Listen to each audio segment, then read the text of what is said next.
Good evening मेरे प्यारे बच्चों। पहले आज हम बात करेंगे जेई के जो बच्चे पेपर दे के आए हैं जेई मेंस के। तो आज 16 मार्च का मॉर्निंग शिफ्ट पूरा कंप्लीट डिस्कशन लेके आए हैं। पूरा 30 क्वेश्चन का पूरा सेट है, ऐसा नहीं कि 15 क्वेश्चन है 20 क्वेश्चन है, पूरा 30 के 30 क्वेश्चन का डिस्कशन, एकदम डिटेल डिस्कशन जो है जेई मेंस का क्या किस टाइप के सर क्वेश्चन आ रहे हैं, क्वेश्चन की टफनेस क्या है, क्वेश्चन इजी आ रहे हैं कि नहीं आ रहे हैं, हमें क्या करते हुए अभी जाना चाहिए। तो जो 17 और 18 वाले बच्चे जिनका 17 मार्च या 18 मार्च को एग्ज़ाम है, तो प्लीज़ उनके लिए रिकमेंडेड है ये ज़रूर वीडियो देखें, ताकि आपको एक ओवरव्यू पता चले कि किस हिसाब से आपका पेपर आ रहा है, आपके सेट में किस टाइप का कॉन्सेप्ट पूछा जा सकता है। तो हम बात करते हैं मॉर्निंग शिफ्ट 16 मार्च। तो बहुत इजी क्वेश्चन पहले से शुरुआत करते हैं। एक आपके पास 3 kilo ohm 3 kilo ohm 3 kilo ohm का रजिस्टर दिया है, ये 5 किलो ओम का दिया था, ये 1 किलो ओम का। हमसे पूछा था find out current in 5 kilo ohm, इसमें 5 किलो ओम में कितना करंट जाएगा। आप एक बात बताओ कि ये 3 kilo ohm 3 kilo ohm 3 kilo ohm कैसे हैं, पैरेलल में है। 1/3 1 प्लस 1/3 प्लस 1/3 3/3 3/3 मतलब 1, मतलब इसका पूरे का कितना आ गया 1 किलो ओम आ गया। 1 kilo ohm plus 5 kilo ohm 6 kilo ohm, 6 kilo ohm और 1 7 किलो ओम, 7 किलो ओम तो आर इक्विवेलेंट आ गया 7 किलो ओम। ठीक है, 7 किलो ओम आ गया, ये रजिस्टर आ गया। अब एक बात बताओ, ये रजिस्टर है, आपके पास बैटरी दिया है 21 वोल्ट की, तो V इक्वल टू आई आ, तो I बराबर V बाई आर कर दो। V की वैल्यू कितनी 21/R की वैल्यू 7, तो यहाँ पे 3 मिली एम्पियर। मिली कैसे भाई, क्योंकि यहाँ पे किलो ओम है, ऊपर जाएगा 10⁻³ हो जाएगा, तो 3 मिली एम्पियर। 3 मिली एम्पियर कौन सा ऑप्शन सही है, सेकेंड ऑप्शन अपना सही है। बताओ, मतलब ये बोर्ड में भी नहीं पूछा जाता, बोर्ड के एग्जाम में भी नहीं पूछा जाता इस टाइप का क्वेश्चन, ये क्वेश्चन आया है। बात करते हैं क्वेश्चन नंबर 2 की। जैसे जैसे डिस्कस करते चलेंगे तो आप चाहे चीज़ों को लिखते भी चलें, ठीक, आपके लिए बेनिफिट रहेगा।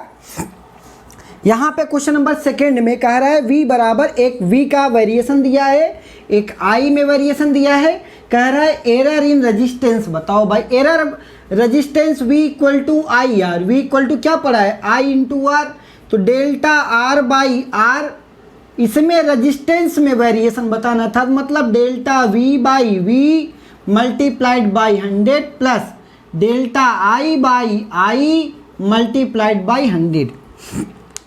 तो हमें परसेंटेज एरर नहीं, सिर्फ एरर, परसेंटेज एरर नहीं पूछा था, सिर्फ एरर पूछा था। तो डेल्टा V की वैल्यू कितनी है भाई 0.1 अपान V की वैल्यू कितना 50 प्लस डेल्टा I की वैल्यू 0.2 डिवाइडेड बाई 10, तो ये वैल्यू कितनी आ जाएगी 0.10। इसकी वैल्यू प्लस 0.01 आ जाएगी, दोनों को जोड़ दोगे तो वैल्यू कितना 0.11 आ जाएगी, प्लस माइनस में होगा। ठीक, कौन सा ऑप्शन सही है आप देख के बता दो। सेकंड ऑप्शन 0.11 ओम जो है इसका आंसर हो जाएगा।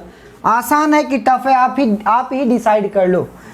मतलब एरर का भी एकदम सबसे आसान क्वेश्चन आते हैं यहाँ पे। क्वेश्चन नंबर 3 कॉपी का क्वेश्चन आया हुआ है, the relation between electric field energy density and magnetic field energy density का रेशियो क्या होगा। मतलब हमें क्या निकालना है, म्यू ई अपान म्यू बी की वैल्यू निकालनी है। सिंपल है, म्यू ई क्या है, म्यू ई बराबर आपने पढ़ा है 1/2 एप्सिलॉन 0 ई स्क्वायर, और म्यू बी क्या होता है, मैग्नेटिक फील्ड एनर्जी डेंसिटी क्या होता है B²/2 म्यू नॉट। ये दो बातें तो पता है आपको। तीसरी बात आपको ये भी पता है E/B का जो रेशियो होता है वो C होता है, और C के बारे में ये भी पता है 1/μ0 इंटू एप्सिलॉन 0 भी होता है। तो इसका मतलब हमारे पास E की वैल्यू कितनी आ जाएगी, E equal to 1/μ0 epsilon naught, और B से मल्टीप्लाई कर दो यहाँ पे ले जा करके। अब आपके पास ये E और B में एक रिलेशन आ गया। अगर हम इसमें देखें, हमें ये दोनों वैल्यू निकालनी थी, तो हम म्यू बी को म्यू बी बराबर क्या है हमारे पास, म्यू ई को रिप्लेस करेंगे। म्यू ई आपके पास क्या दिया, 1/2 एप्सिलॉन नॉट ई स्क्वायर है। ई के जगह हम कैसे क्या लिख सकते हैं, B square upon mu zero epsilon zero. आप ही बताओ, एप्सिलॉन जीरो ये दोनों कैंसिल, वैल्यू क्या है, B square upon 2 mu naught. बताओ क्या यही बी म्यू बी है, दोनों एक ही है, आ गया ना भाई। म्यू ई बराबर क्या आ गया, म्यू बी आ गया। तो कौन सा ऑप्शन सही है, तीसरा ऑप्शन सही है। कॉपी का क्वेश्चन है, मतलब आप आराम से, कोई ऐसी जल्दीबाजी नहीं है।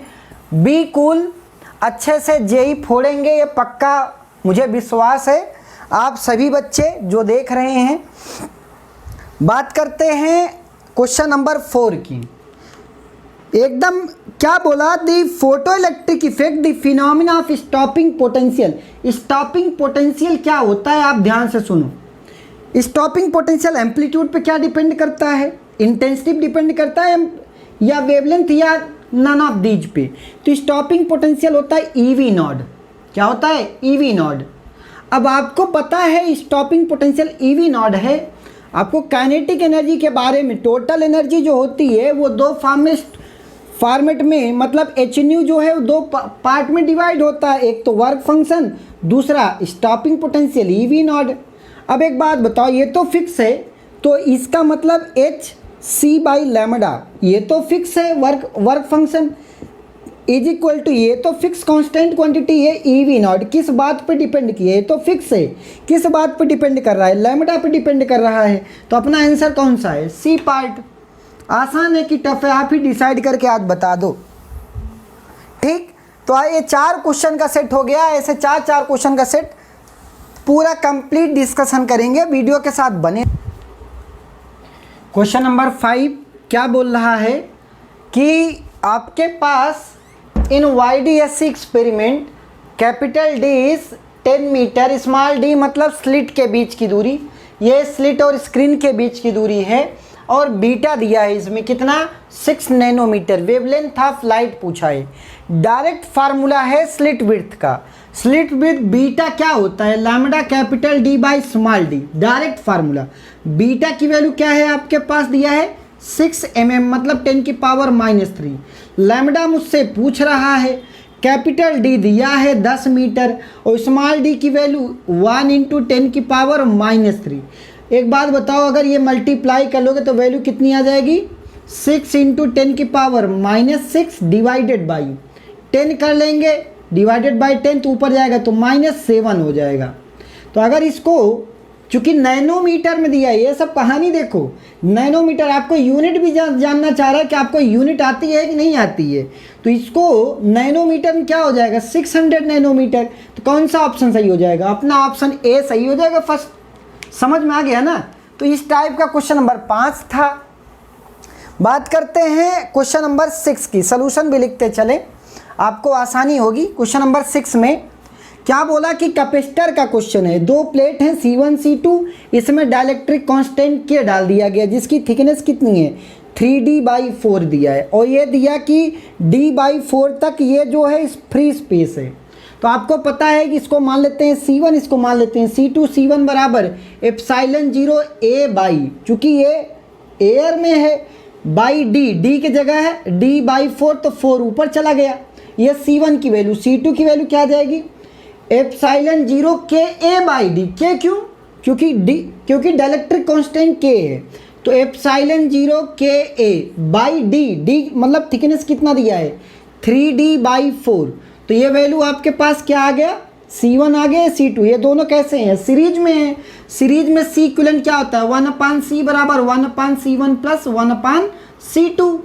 अब C1 C2, अगर हमें C चाहिए तो क्या हो जाएगा, C1 C2 अपन C1 प्लस C2।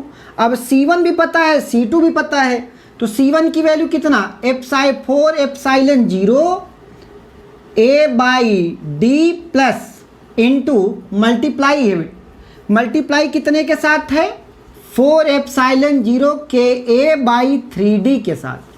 अगर इसको डिवाइड कर दिया इतने ही टर्म से, ये दोनों प्लस करना है C1 प्लस C2, तो वैल्यू कितनी 4 ε0 A/D plus 4 ε0 KA/3D।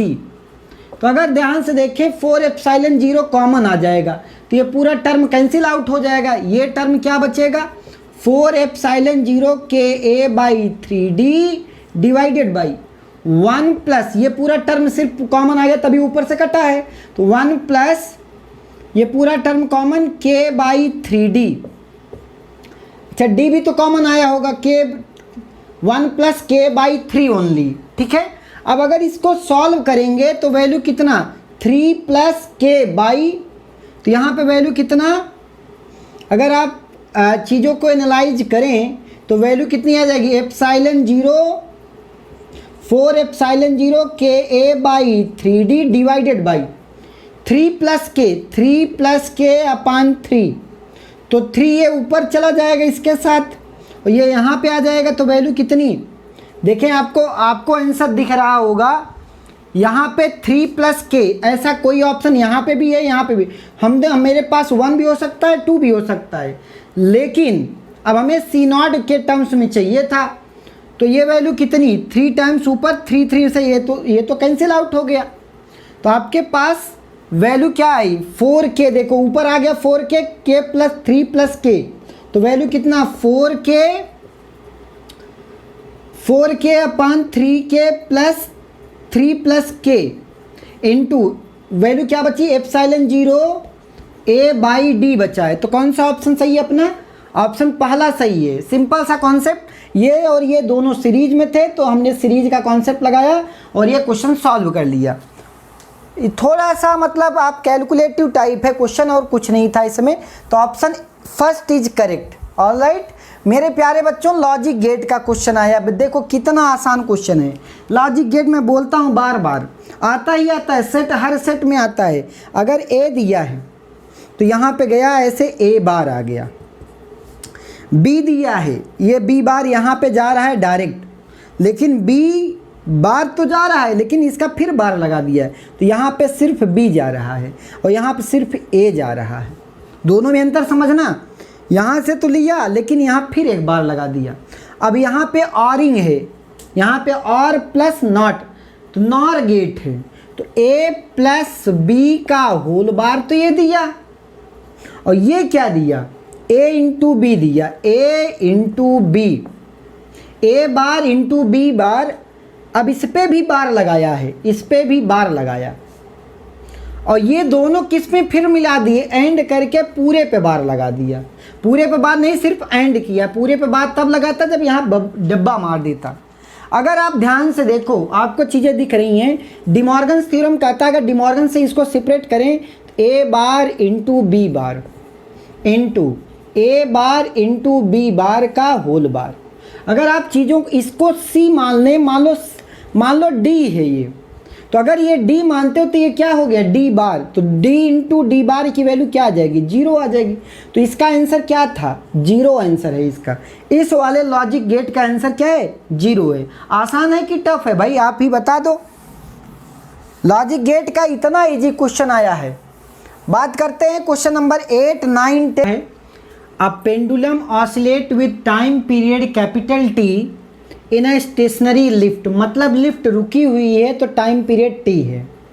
Now lift is moving upward with acceleration of G/2, तो new time period T dash क्या होगा।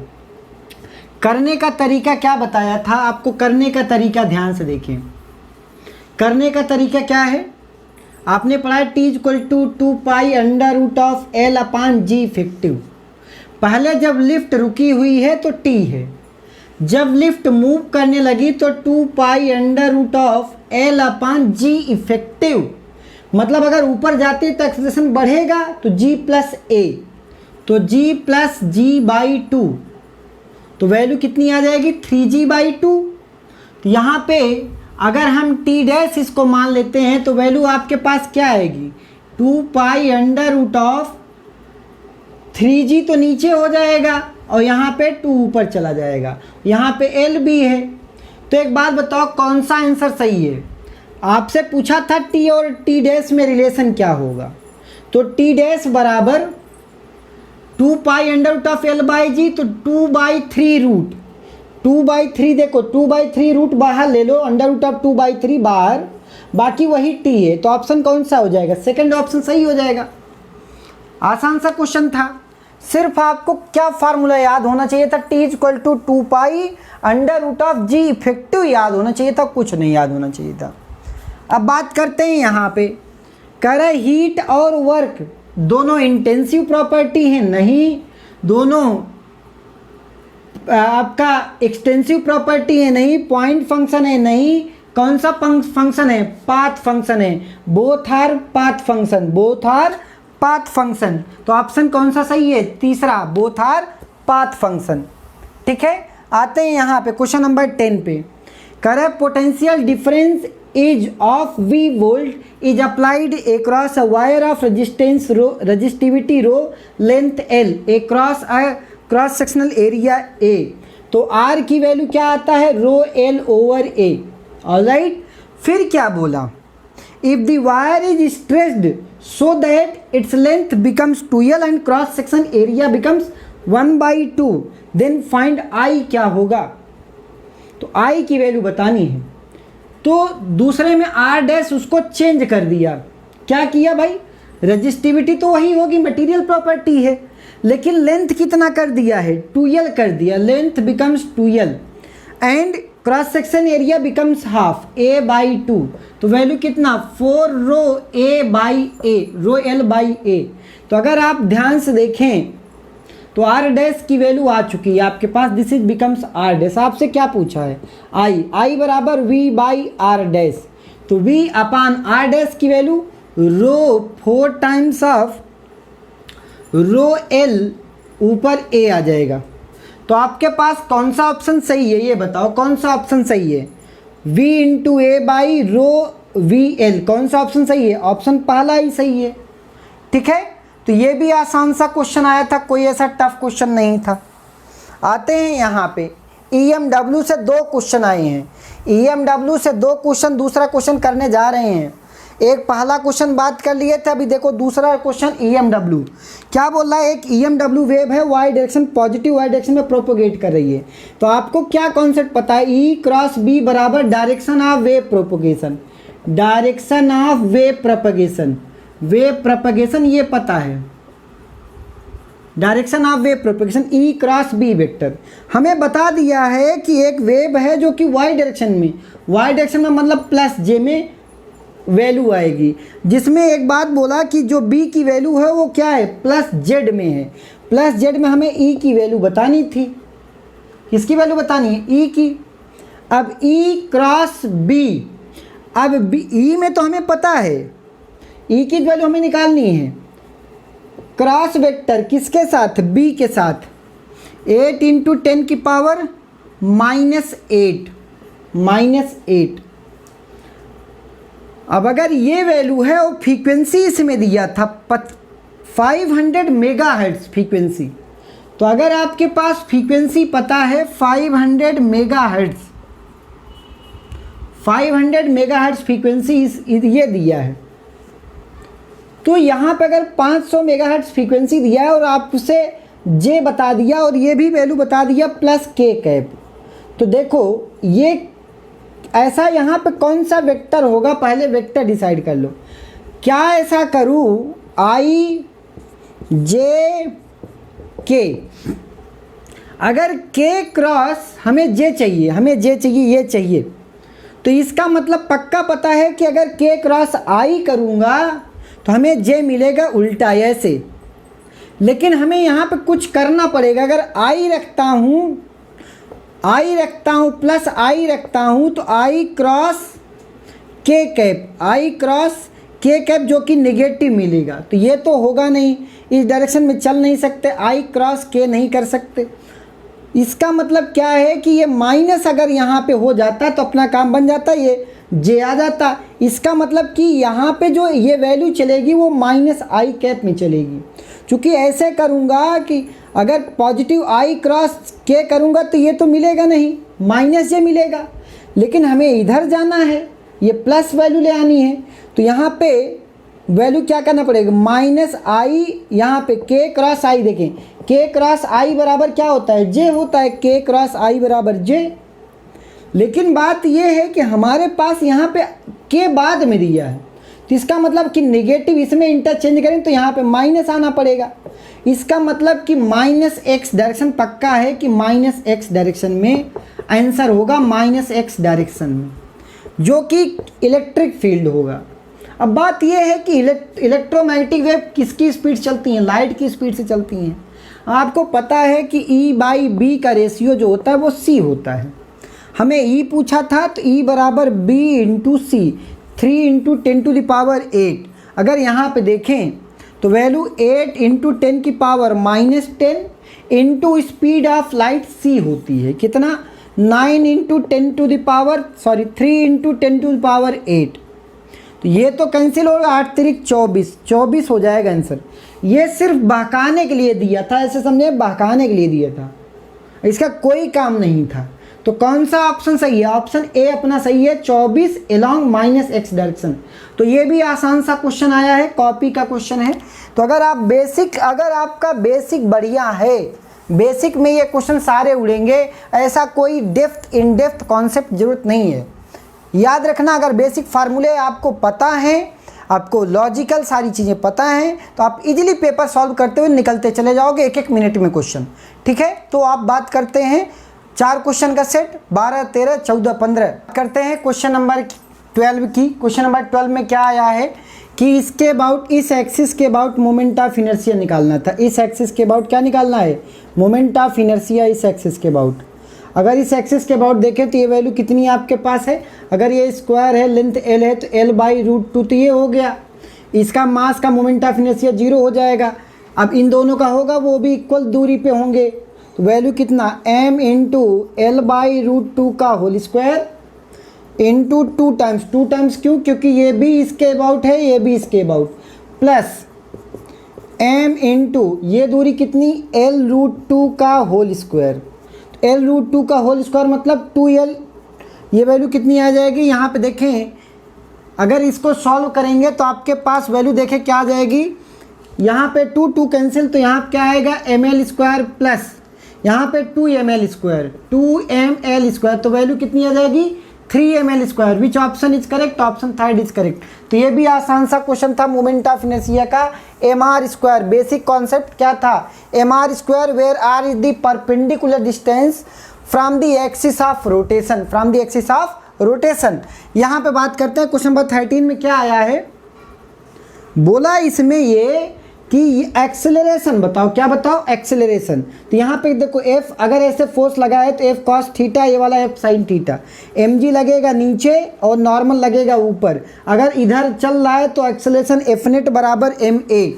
तो F नेट मतलब F cos थीटा, यहाँ पे F नेट बराबर m into a। F net is nothing but F cos theta minus mu into mu के into n, ये बराबर m इंटू ए। तो मुझे m a चाहिए था, तो a बराबर F cos theta minus mu के into n divided by m। अब आपके पास n पता है, n मतलब इधर कोई फोर्स बैलेंस, इधर बैलेंस में है, वर्टिकली बैलेंस में है, मतलब F sin theta plus n बराबर mg। F sin theta plus n बराबर mg। यहाँ से n की वैल्यू क्या हो जाएगी? mg minus F sin theta. तो यहाँ पे ये वैल्यू रख दें तो F cos theta minus mu के इंटू n के जगह वैल्यू क्या है? mg minus F sin theta divided by small m। तो अगर यहाँ पे F एक साथ कर लें, माइनस माइनस प्लस, तो आपके पास F cos theta plus mu के इंटू n पॉजिटिव। यहाँ पे ये वैल्यू कितनी आ जाएगी? अगर आप ध्यान से देखें, माइनस म्यू के इंटू mg, ये वाला माइनस आ रहा है टर्म, तो और ये दोनों क्या हो रहे हैं? पॉजिटिव। तो ऑप्शन कौन सा सही हो जाएगा? Option A is correct. तो ये भी आसान सा क्वेश्चन था, तो आप साथ साथ चीज़ों को लिखते चलें। आसान पेपर आया था, ऐसा टफ पेपर नहीं मुझे लग रहा है। फिर भी देखते हैं क्वेश्चन नंबर 14, 15, 16, 17। नंबर 14 में क्या बोल रहा है कि ये एक प्लैनेट है, एक प्लैनेट रिवॉल्व कर रहा है। यहाँ पे वेलोसिटी दिया है 6 × 10⁴। ये d मिनिमम है और ये वाली d मैक्सिमम, यहाँ पे वेलोसिटी बतानी है। तो यहाँ पे तरीका क्या है? आपको L बराबर कांस्टेंट होता है केपलर सेकेंड लॉ में angular momentum around the elliptical path will be constant, angular momentum will be constant, मतलब m1 v1 r1 बराबर mv2 r2। ठीक, तो mm तो कैंसिल हो गया, यहाँ पे v1 की वैल्यू दिया है इसके करस्पॉन्डिंग डी मिनिमम, तो यहाँ पे 6 × 10 की पावर 4 × डी मिनिमम की वैल्यू दिया है 8 × 10 की पावर 10 बराबर v2 हमें चाहिए डी मैक्स दिया है 1.6 10 to the power 12।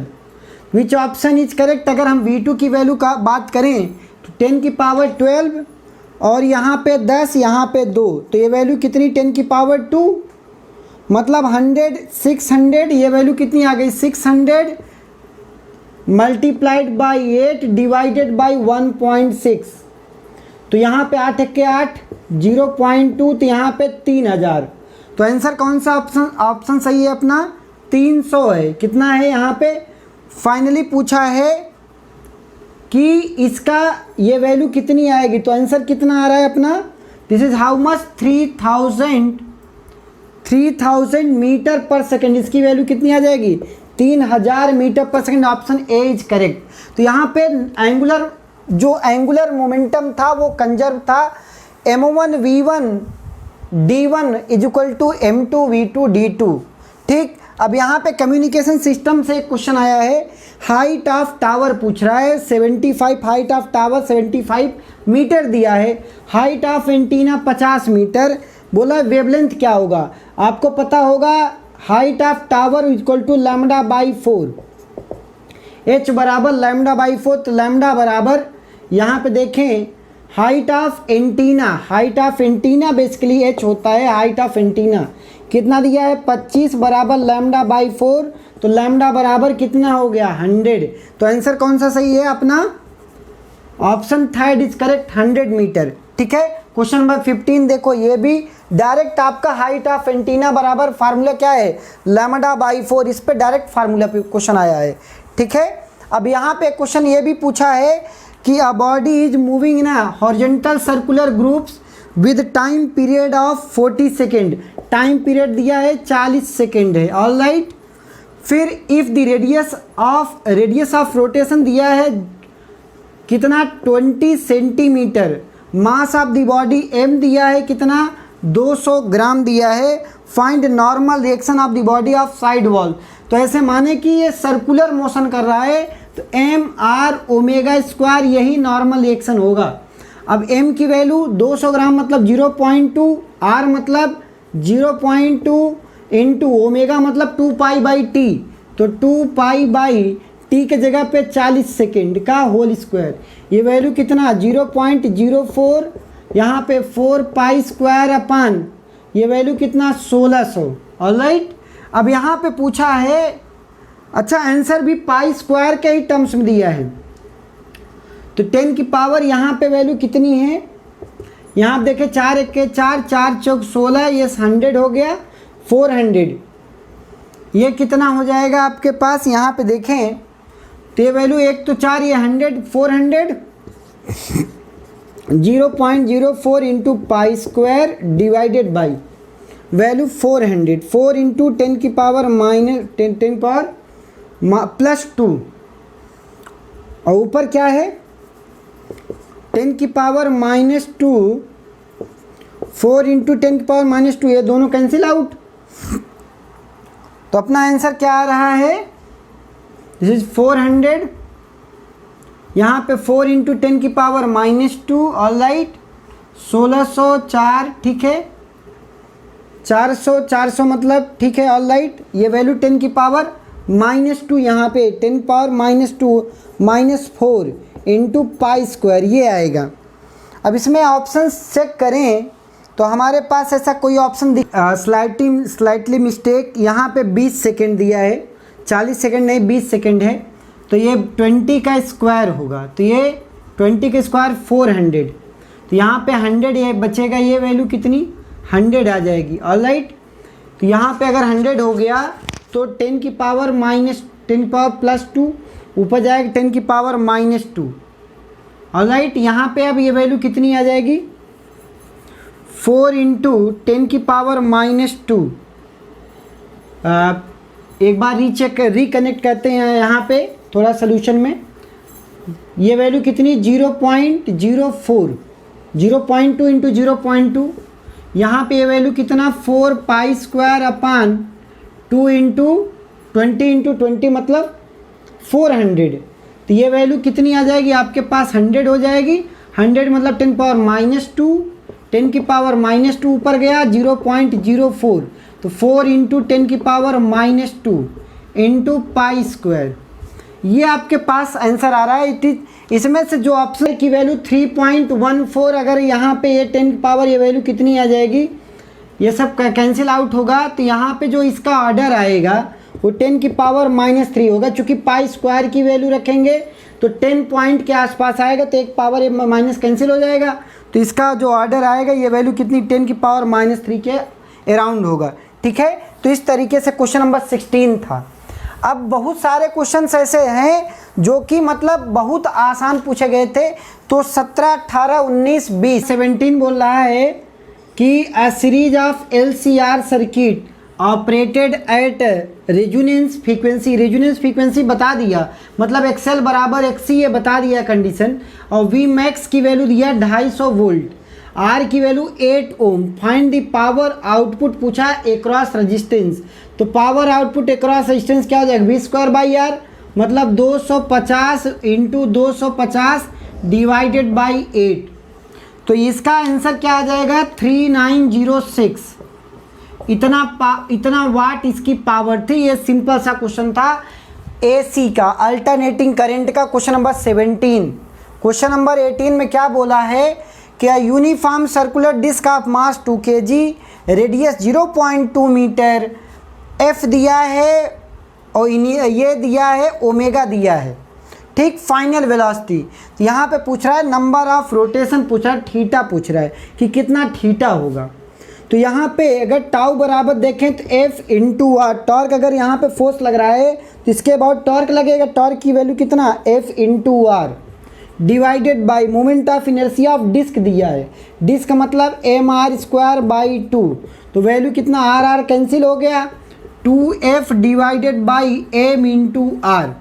ठीक, तो यहाँ पे 2 इंटू फोर्स की वैल्यू कितना दिया है 20 न्यूटन डिवाइडेड बाई मास की वैल्यू कितना 2 किलोग्राम इंटू रेडियस कितना 0.2, तो वैल्यू कितनी आ जाएगी इसकी 100 आ गई। कितना 100। अगर आपके पास अल्फ़ा आ गया तो आपको पता है ओमेगा बराबर ω0 प्लस, ऐसे थर्ड इक्वेशन लगा दें, ω² बराबर ω0² प्लस 2 अल्फ़ा थीटा, V² बराबर U² प्लस 2AS वाला ही है, बस उसको रोटेशन में लगाया हूँ। अब यहाँ फाइनल एंगुलर वेलोसिटी दिया है 50 और इनिशियल क्या है 0 प्लस 2 अल्फ़ा। अल्फ़ा की वैल्यू क्या दिया है 100 इंटू थीटा पूछा है। तो यहाँ पे वैल्यू कितनी 50 का स्क्वायर 2500 डिवाइडेड बाई 200, तो वैल्यू कितनी आ जाएगी, ये वैल्यू 12.5 थीटा बराबर इतना रेडियन आ जाएगा, 12.5 रेडियन। तो ये भी आसान सा क्वेश्चन था। तो अब इसमें थोड़े से क्रिटिकल क्वेश्चन आए हैं, एक आध दो क्वेश्चन थे।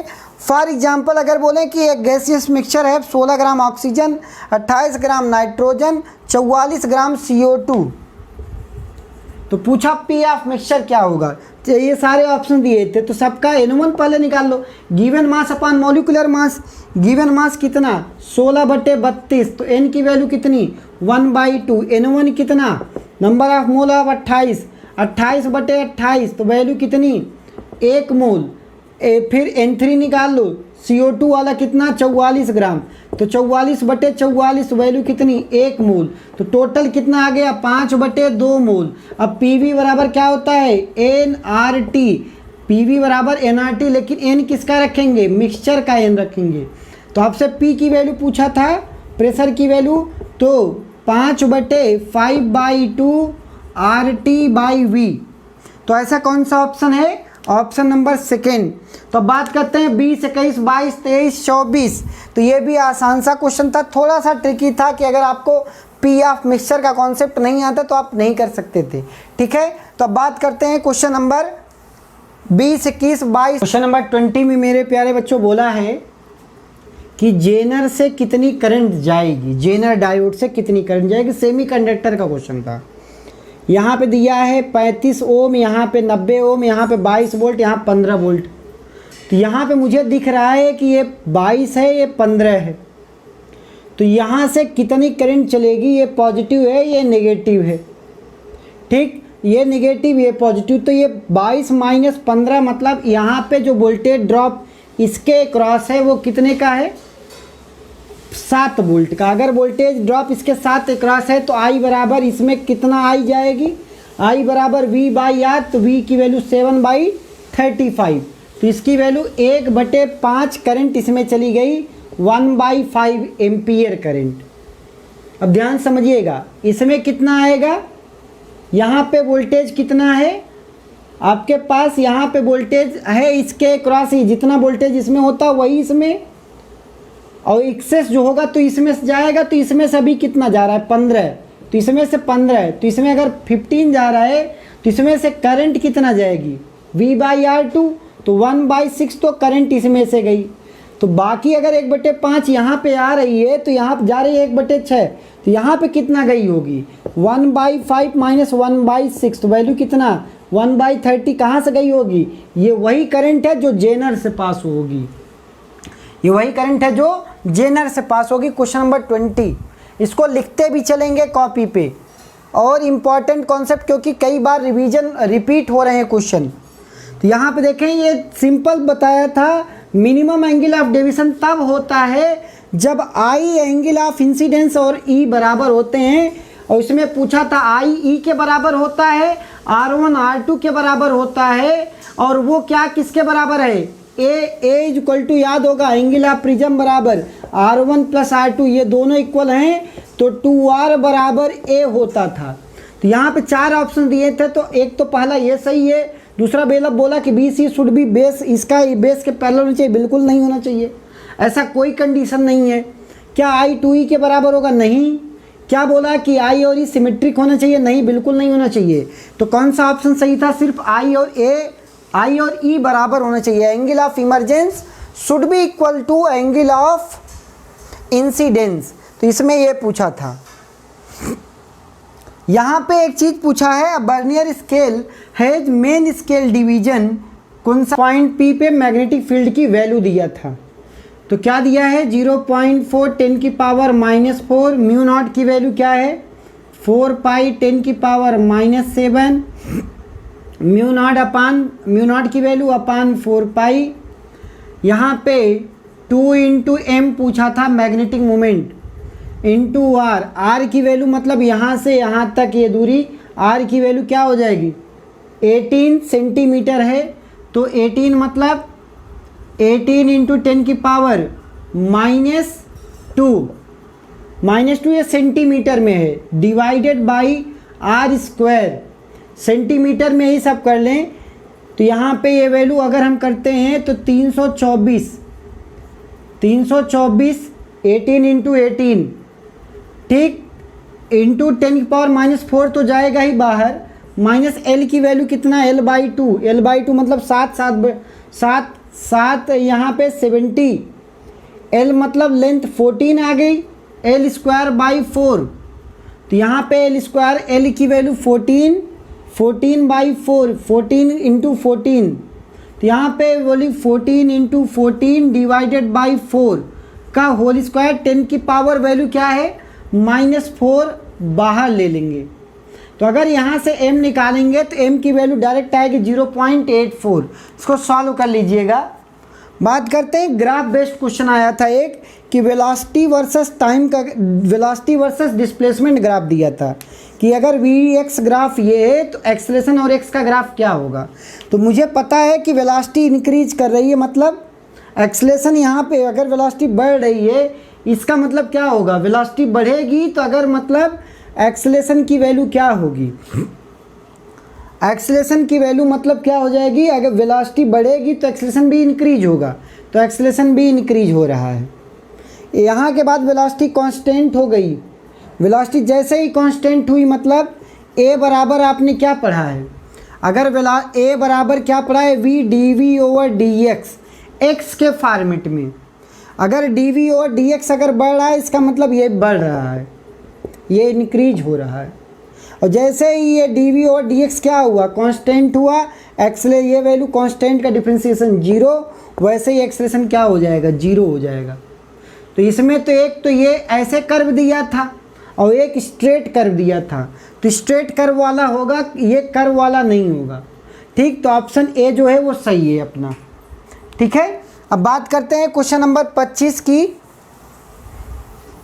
यहाँ पे क्वेश्चन नंबर 25 में एक और कॉन्सेप्ट अच्छा सीखने को मिलेगा। क्या बोल रहा है कि वर्नियर कैलिपर दिया है, has main scale division, main scale length a centimetre and n-1 division coincide with n division of vernier scale. तो बोला है कि a की वैल्यू बताइए, तो लीस्ट काउंट बताना था। क्या बताना था, लीस्ट काउंट। तो आपको पता है कि n vernier scale division coincide with n-1 main scale division. अगर ये हो रहा है इसका मतलब क्या है कि वर्नियर स्केल डिवीजन बराबर n-1 अपान n मेन स्केल डिवीजन। अब यहाँ पे a की वैल्यू दिया है, लीस्ट काउंट क्या दिया है, main scale division minus vernier scale division. तो यहाँ पे ये वैल्यू अगर हम लीस्ट काउंट निकालें तो वैल्यू कितनी आ जाएगी, मेन स्केल डिवीजन में a वैल्यू दिया है और वर्नियर स्केल में अगर ये बात करें तो n-1 divided by n into a, ये आ जाएगा। अब अगर इसमें a कॉमन ले लें तो 1 माइनस n-1 बाई n, तो ये वैल्यू कितनी आ जाएगी, a बाहर n-n प्लस 1 अपान n, तो n a बाई n आएगा, a बाई n। तो ऐसा कौन सा ऑप्शन था, a बाई n। देखें a बाई n तो सब जगह है, a बाई n जो है यहाँ पे तो सब जगह है, लेकिन ये सेंटीमीटर में है। तो चूँकि यहाँ पे ये सेंटीमीटर में है और मेरा जो ऑप्शन ये दिए हैं ये सब mm में है, तो 1 सेंटीमीटर में 10 इंटू a बाई n, ये आपका mm में आंसर आएगा। तो ऐसा कौन सा ऑप्शन था, ऑप्शन सेकेंड इज करेक्ट। तो ये भी vernier scale main scale division पे क्वेश्चन आया था। अब हम बात करते हैं क्वेश्चन नंबर आपका 26, 27, 28। ठीक है, ऑल राइट।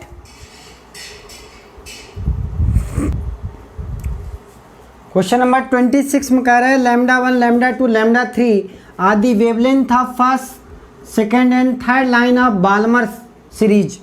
बोला λ1 अपान λ3 का रेशियो बताना है। ठीक है, तो आपको फार्मूला पता है 1 अपान लैम्डा बराबर are Z square 1 upon n1 square minus 1 upon n2। हर बार यही क्वेश्चन आ रहा है, हर बार क्वेश्चन यही आ रहा है। वैल्यू क्या है, are Z square 1 upon Lyman Balmer, Balmer मतलब 2। अगर फर्स्ट लाइन के लिए बात करें तो 1 अपान 3 का स्क्वायर। ठीक है, तो ये आपके पास λ1 आ गया, divided by are Z square 1 अपान 2 का स्क्वायर माइनस 1 अपान 5 का स्क्वायर। तीसरी लाइन पूछा है, फर्स्ट में 3, सेकंड में 4, थर्ड में 5। अब इनका रेशियो बताओ, ये दोनों कैंसिल आउट हो जाए तो ये वैल्यू λ3 बाई λ1 आएगा। तो उल्टा कर देंगे फाइनली, तो ये वैल्यू कितनी, यहाँ पे देखें 1/4 1/9, 1/4 1/9, यहाँ पे 1/4 1/25। तो अगर ये सॉल्व कर लेंगे 36, 4 9 36, 9 माइनस 4 अपान 25 चौका 100, यहाँ पे 25 माइनस वैल्यू कितनी हो जाएगी 25 माइनस 4 तो 29। ये वैल्यू 5/36 अपान 21 अपान 100। तो ये सब उल्टा करके सॉल्व कर लेंगे। फाइनली आपका जो रेशियो मिलेगा, ये रेशियो किस्म के फॉर्मेट मिलेगा, ये 500 बटे, तो ये आपका क्या आ रहा है λ3 बाई λ1 की वैल्यू आ रही है 500 डिवाइडेड बाई 36 इंटू 21। तो बस इसके फॉर्मेट में लिखेंगे तो वैल्यू कितनी आ जाएगी। ये आसान सा क्वेश्चन था, बस सॉल्व करना था इसको इजीली। यहाँ पे दिया है लैम्डा इन जो इंसिडेंस वेवलेंथ है वो दिया है 289 नैनोमीटर। वर्क फंक्शन दिया था। डी ब्रॉगली वेवलेंथ सबसे ज़्यादा इंपॉर्टेंट है, जरूर पढ़ के जाए। डी ब्रॉगली वेवलेंथ पे जितने भी हैं dual nature of light confirm है, आता ही आता है। डुअल नेचर ऑफ लाइट पिछले बार भी देखा आपने फरवरी वाले में, हमेशा आता है ये, इसको जरूर पढ़ के जाएंगे सभी बच्चे। वेव ऑफ द इमिटेड कह रहा है कि उसकी वेवलेंथ बताओ ऑफ इमिटेड इलेक्ट्रॉन की। अब एक बात बताओ, पहले हम काइनेटिक एनर्जी निकाल लेते हैं। आपने पढ़ा है ना, एनर्जी बराबर work function plus kinetic energy. तो काइनेटिक एनर्जी बराबर क्या हो जाएगा, total energy incidence minus work function. तो टोटल एनर्जी 12,405 बताया था ना, 2890। ये नैनोमीटर है, एंगस्ट्रॉम में -3, तो ये वैल्यू कितनी आ गई 1.29 इलेक्ट्रॉन वोल्ट। ये आ गया काइनेटिक एनर्जी। अब आपको पता है लैम्डा की वैल्यू क्या होती है, H/2m/ke। तो H की value 6.6 10⁻34 upon √2 into mass of electron 9.1 10⁻31। और इलेक्ट्रॉन यहाँ पे कितना, इलेक्ट्रॉन की वैल्यू 1.29 इलेक्ट्रॉन वोल्ट दिया है, 1.6 10⁻19। तो अगर इसको सॉल्व कर लेंगे तो आपके पास जो इसमें आंसर दिया था कि इसमें ये वैल्यू किसमें नैनोमीटर में बतानी थी, इन नैनोमीटर, तो 1 नैनोमीटर इसका आंसर आ रहा था, 1 नैनोमीटर। तो ये भी आसान सा क्वेश्चन था। तो मेरे प्यारे बच्चों, पेपर की जो ओवरऑल यहाँ पे एनालिसिस हमने देखी, उससे 3 चीज़ें कंक्लूड कर रहा हूँ, वेरी वेरी इंपॉर्टेंट। पहली चीज़, सिर्फ और सिर्फ फार्मूले बेस्ड क्वेश्चन आ रहे हैं, नथिंग एल्स। अगर बेसिक कॉन्सेप्ट सिर्फ बेसिक पता है, फार्मूले पता है, आप आराम से उड़ाओगे। कोई सा भी क्वेश्चन ऐसा, मान लो कि 30 क्वेश्चन है, तो अगर 4-5 क्वेश्चन जो इन डेप्थ पूछे गए हैं वो छोड़ दो, 25 क्वेश्चन कर सकते हो सिर्फ बेसिक कॉन्सेप्ट फार्मूले पता करके। पहला क्वेश्चन। दूसरा ये, गलती ना करें। पावर में गलती करोगे ऑप्शन में मिल जाएगा, गलत लगा के चले आओगे, ये बहुत यहाँ ध्यान देना है। कैलकुलेशन में ध्यान देना है, ये दूसरी बातें। तीसरी बातें, अब बहुत ज़्यादा टेंशन लेने की ज़रूरत नहीं है, आराम से पढ़ाई जितना हो चुकी है सफिशिएंट है। तो आप सभी बच्चे जो कल एग्ज़ाम है जिन बच्चों का, उनके लिए wish you all the best, अच्छे से परफॉर्म करें। हमारी शुभकामनाएं, ईडूफ्लाई की टीम आपके लिए, आप अच्छे से रिजल्ट बनाएं, उसके लिए प्रार्थना करती है ईश्वर से। तो आप सभी बच्चे, wish you all the best and thank you.